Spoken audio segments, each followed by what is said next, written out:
let us discuss today's current affairs. The first important thing for today is the GST Council 55th meeting was held at Jaisalmer, Rajasthan. Many important decisions were taken at GST Council 55th meeting. Many important decisions were taken at GST Council 55th meeting. What are the important decisions taken by GST Council at 55th meeting? First of all, we'll discuss what has become cheaper. Gene therapy have become cheaper. The GST Council has totally exempted gene therapy from attracting any GST. Meanwhile, GST Council also extended the exemption of IGST on surface to air missiles. Rice kernels got minimum GST now. The GST rate on fortified rice kernels was reduced to 5%. Fortified rice kernels. Why the GST rate on fortified rice kernels was reduced? As you all know, India is now facing the problem of malnutrition. In order to address the problem of malnutrition, fortified rice is a solution. Fortified rice kernels. So, minimizing tax for this is very, very important. So, they have reduced the tax GST on fortified rice kernels to 5%. And the other important thing, exempt GST on contribution by general insurance companies from third party motor vehicle premiums for motor vehicle accidents. And next news is that no GST will be levied on penal charges imposed by banks and NBFCs on borrowers for non-compliance of loan terms. So, no GST will be levied on penal charges imposed by banks and NBFCs, non-banking financial companies, on borrowers for not complying with the loan terms. Next important terms in GST. Nirmala Sitharaman, the finance minister, said that amendments to GST Act have to be made to make it easier for small companies to get registered. So, small companies will get registered very fast. And deferred decisions, there are certain decisions in GST Council yesterday which were deferred. You all know that GST came into picture, GST was introduced on July 1st, 2017. 5 major commodities, crude oil, natural gas, petrol, diesel, aviation turbine fuel, were excluded from GST. But you all know that central and state level taxes were being continued on these 5 items. There is a discussion about aviation turbine fuel, ATF. There is a discussion about aviation turbine fuel, ATF. Many states did not agree on bringing ATF under GST ambit since it was a part of crude petroleum diesel basket. The GST was not imposed on it for the time being, and the decision has been deferred and no panel will be appointed for this issue.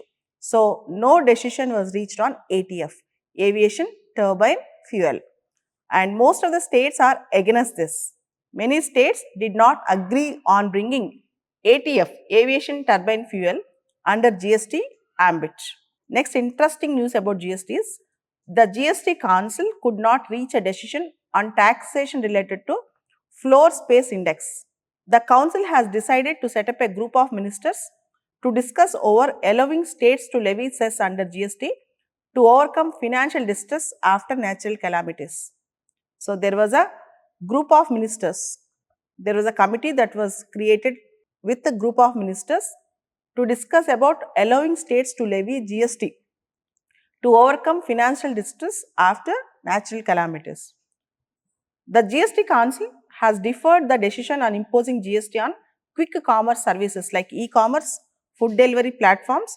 No decision has been reached, and the much awaiting decision on GST on insurance premiums. Even the GST Council has deferred the decision to reduce the GST rate on insurance premiums due to pending comments of the regulator. So, the regulator, Insurance Regulatory Development Authority of India, have not yet given the important comments or recommendations with respect to that. So, GST Council deferred its decision on insurance premiums. Apart from that, the Council also discussed about tax rate on ready to eat popcorn, which is mixed with salt and spices. It took the view and clarified that popcorn with salt and spices has the essential character of a namkeen and should be faced with 5% of GST. So, already pre-packed labeled popcorn will be taxed at 12%, whereas the popcorn mixed with salt and spices, it has an essential character of namkeen. So, it will be taxed at 5% rate. So, popcorn have become cheap. The other varieties of popcorn packed and labeled have become, it is rated with 5% GST, and the other popcorn which is classified as namkeen, which is mixed with spices like salt and sugar and some other spices, which is unpacked, it is at the rate of, it will be cost at the rate of 5% of GST. It will be taxed at the rate of 5% of GST. This is the important decision that have come up about GST yesterday in Jaisalmer 55th GST meeting. The next important news that have come up yesterday was India State of Forest Report 2023. Ministry of Environment, Forest and Climate Change, Sri Bhupendra Yadav released India State of Forest Report 2023 at Forest Research Institute, Dehradun. India State of Forest Report, it is released by Forest Survey of India. Forest Survey of India release India State of Forest Report biennially, means every 2 years. India State of Forest Report will be released for every 2 years. For all competitive exams, India State of Forest Report is very, very important, because even in civil service exam, the Indian Forest Service exam prelims and civil service exam prelims are the same exam. So, you might get a question on India State of Forest Report. Forest Survey of India will release India State of Forest Report. So, the India State of Forest Report 2023 is the 18th such report in the series. Forest Survey of India carries out in-depth assessment of the forest and tree resources. Forest Survey of India carries out in-depth assessment of the forest and tree resources of the country based on the interpretation of remote sensing satellite data and field-based national forest inventory. So, the major points of the report. The report contains information on forest cover, tree cover, mangrove cover, growing stock, carbon stock in India's forests, instances of forest fire, agroforestry, etc. As per the present assessment, the total forest and tree cover in India is 8,27,357 square kilometers, which is 25.17% of geographical area of the country. So, the forest and tree cover, the total forest and tree cover puts together is 25.17% of the geographical area of the country. The forest cover has an area of 7,15,343 square kilometers, that is 21.76% of India's land cover, whereas the tree cover has an area of 1,12,014 square kilometers, that is 3.41% of India's land area.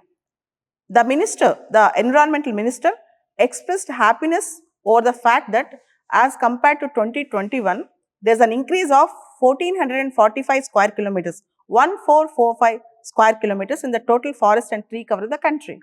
So, compared to previous report, in the present report we have 1445 square kilometers increase of forest cover in the country. That is an interesting news. That is 1445 increase of 1445 kilometers increase of forest and tree cover in the country. And there are various important major findings with respect to the recent state of forest report. Top 4 states showing maximum increase in forest and tree cover are Chhattisgarh. We can see Chhattisgarh has a maximum increase 684 square kilometers, followed by Uttar Pradesh 559 square kilometers, followed by Orissa 559 square kilometers, followed by Rajasthan 394 square kilometers. Top 3 states showing maximum increase in forest cover are Mizoram, followed by Gujarat and Odisha. Area wise, top 3 states having largest forest and tree cover are Madhya Pradesh, followed by Arunachal Pradesh and Maharashtra. Madhya Pradesh have 85,724 square kilometers of forest and tree cover. Arunachal Pradesh have 67,083 square kilometers and Maharashtra have 65,383 square kilometers. Area wise, top 3 states having largest forest cover are Madhya Pradesh, followed by Arunachal Pradesh and followed by area wise, if you see, top 3 states largest forest cover, only forest cover is Madhya Pradesh, Arunachal Pradesh and Chhattisgarh. If you put together forest cover and tree cover is Madhya Pradesh, Arunachal Pradesh and Maharashtra.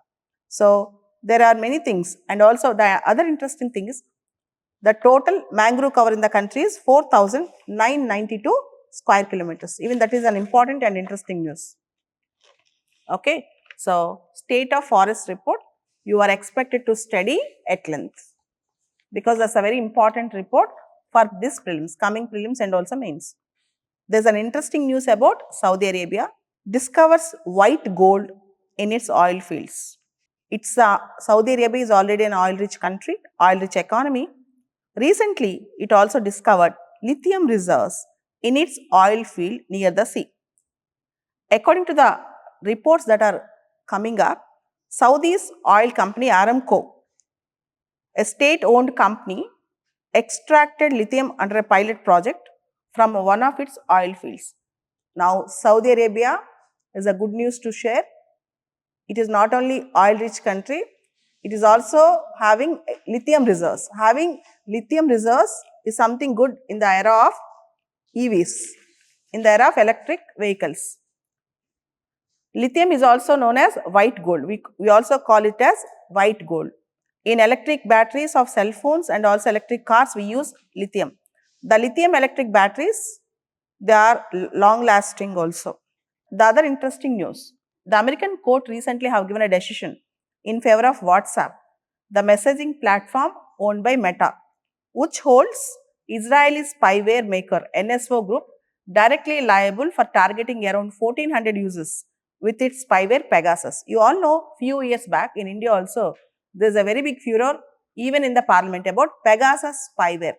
There is an allegation that government is using this spyware after purchasing from Israeli company NSO, and US court have given a decision fixing the liability of Israeli company NSO for releasing Pegasus spyware. Pegasus spyware was actually spied on various mobile and WhatsApp users. Government of India extends Pradhan Mantri Garib Kalyan Anna Yojana for another 5 years. This scheme have come during COVID to support poor people who are in loss of employment and jobs because of lockdown, and that is being extended for another 5 years now. It's a very important appointment. Former Supreme Court Judge, India's former Supreme Court Judge Madan B. Lokur has been appointed as chairperson of UN Internal Justice Council for a term ending on November 12th, 2028. So, what is Internal Justice Council? The UN General Assembly established the Internal Justice Council as a part of new internal justice system in order to help to ensure independence, professionalism and accountability in administration of justice in the UN. So, India is bidding for UN permanent seat. India is bidding for permanent seat in UNSC, United Nations Security Council. Many of the countries are supporting India. Now, after UK, US and France, Russia also reaffirms its support for India's bid for UNSC permanent seat. Russia already gave support long back for India. Now, it is reaffirming the support. Here, you should know one thing. China is the only major obstructor to India in UNSC permanent membership, because all P5 countries should give support to India, but unfortunately China is not supporting India. Apart from China, UK, US, France and Russia, all the 4 countries are supporting except China. Let us conclude today's current affairs.